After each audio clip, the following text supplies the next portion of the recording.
a lot of income rolling in, and he's able to sort of fork out for vehicles and so forth. So wouldn't really want to be in Womble's position right now. It looks like Epix has managed to calmly continue here. Looks like Storm Boys have flown into Epix's base at the back. Nice bit of harassment there. Should be able to take down a generator with ease. I don't think he will lose his entire squad before this happens. Under a bit of pressure with that vehicle though.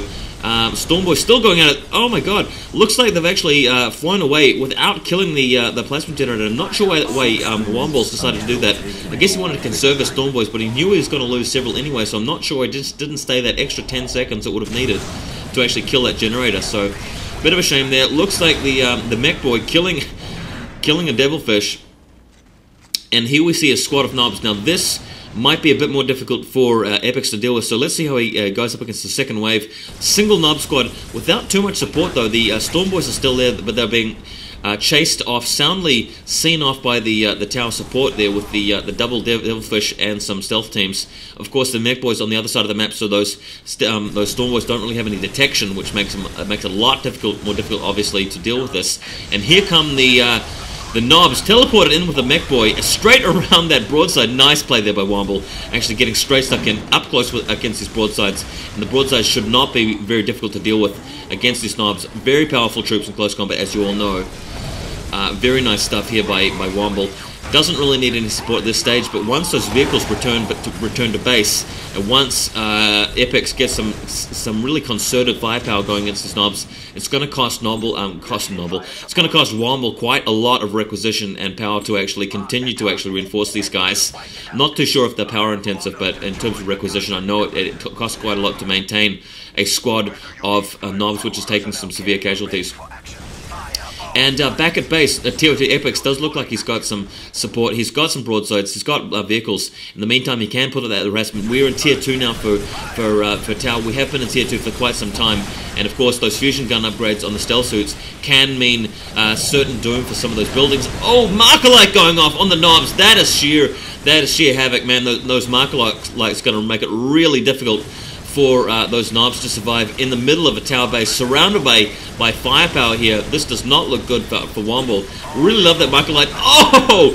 Sky Ray gunship just opening up on those knobs. Didn't really get a severe impact on them. Probably did more damage to Epix's own base, if it actually does damage to vehicles. I can't remember, but knobs are trying to stay out of the line of fire there. That could have been nasty in combination with that Marker-Light. Knobs actually doing pretty well, to be honest. Getting some kills here, but they are taking casualties, and they are very low in health. And if they take out this Devilfish, all good for them. But they just can't achieve too much with so much tower in close proximity, with reinforcements coming up all the time, more vehicles being produced, and a strong economy from the tower here. Looks like Womble is in fact retreating, and wisely so too. I think he would have really lost everything if he had dedicated that push too much. And man, Marker-Light really hurts. Pathfinders in combination with Tier 2 Tau gear, guns and upgrades.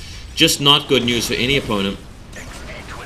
Storm Boy still sticking around. Well, the Storm Boys can afford to. They can get out of trouble a bit more quickly with their jump packs there, jetpacks. And look, did I hear some Vespids? Yes, I did. Even Vespids joining the fun. Quite a handy Vespid unit, because Vespids obviously very mobile with their wings, can keep up with the enemy and really get to where they need it the most. Interesting unit choice, to be honest. And of course, they can be used in close combat to some extent. Not against knobs, really, but obviously they help to distract and to bog the enemy down, if anything. Broadside sitting up in the background, as you can see. Double railgun, goodness, blasting away, and a nice move there by the knobs, going straight for their broadside. As soon as Womble sees that thing dig in, he knows he's going to need to take it out, otherwise he's going to be taking some punishment. And there's the Marker-Light again. Nicely done. Oh man, I love to see that Marker-Light. Really, it's just so satisfying to see all that firepower pouring into them and taking them out. Man, wouldn't really want to be those knobs right now. Really in a lot of trouble. World of hurt going on. Even the listening post, which is just gunning them down with that twin railgun. Very troublesome stuff. And man, this is a constant stream of Devilfish we're seeing. Epix has just really poured a lot of cash into Devilfishes, and he's been able to afford that. And each Devilfish, of course, is gunning them out. Man, if Womble lost his Mech Boy at any point, I doubt he'd have the detection to actually deal with those Devilfishes. So it's a good thing he's kept his Mech Boy alive. That's why he's joined the Knob Squad and just stayed in the thick of it. The Mech Boy's a bit more protected when he's got his bodyguard and knobs around like that, but Man, just too much firepower, too much base defense, and Epix continually microing his units, keeping them out of trouble. Looks like we've even got a drone squad in there somewhere, somehow. Markerlight's still causing a lot of trouble in the Storm Boys now. Wow. Those knobs are tough, though. I've got to hand it to them. He's been keeping that squad alive, and it's due to constant reinforcement. I hate to think how much requisition he spent over the last 2 or 3 minutes alone, just on those knobs, reinforcing them, keeping them alive. And everywhere the knobs go, every kill they get, there's 2 more, Tau units to try and seal the deal. Even bringing back some of these stealth suits to try and do it. And at last, it looks like the knobs are heading home. Are they going to be in body bags? Most of them are. Buried in battle, buried under basically a hail of Tau firepower here. Looks like Epix isn't even bothering to build like Tau Fire Warriors. Basically, he doesn't really need them. They just spend most of their time running around, and at least he can just use vehicles. And man, that's it for the knobs. I don't think even a single knob survived that push in the end.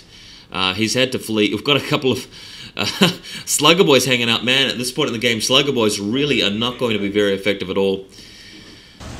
Boy, oh boy. And now it comes time for Epix to really lay the hurt into the Orcs. Looks like we've got some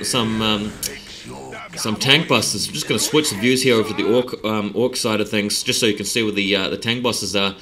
If only he'd had those tank busters earlier, he might have been able to kill some devilfishes and really put some pressure on Epix a bit more so. But looking at the Orc base, it looks fairly inactive.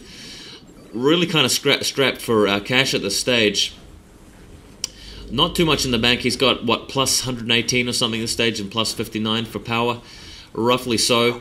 And Epix has got a similar amount. Epix in a bit of a better position. He's already invested in upgrades. He's got a bit further in terms of tech, and now he's in a position to start killing these listening posts. This is actually a listening post on Epix's own side of the map, which he is actually having a crack at now. And, looks like Womble's going to have another crack at this. He's just teleporting over the other side, and flying over the Storm Boy is going to get straight stuck into these devilfishes. Devilfishes are going to want to return, but Broadside's setting up back at home in the core of the tower base. We've even got a Barracuda heading out, so that, if that doesn't tell you something about Epix's financial situation, his economic situation, I don't know what does. Barracuda moving out, very flexible mobile unit. And very useful unit to have. It looks like we're probably going to see some more marker lighting. Those Pathfinders are getting ready. And there's the marker light.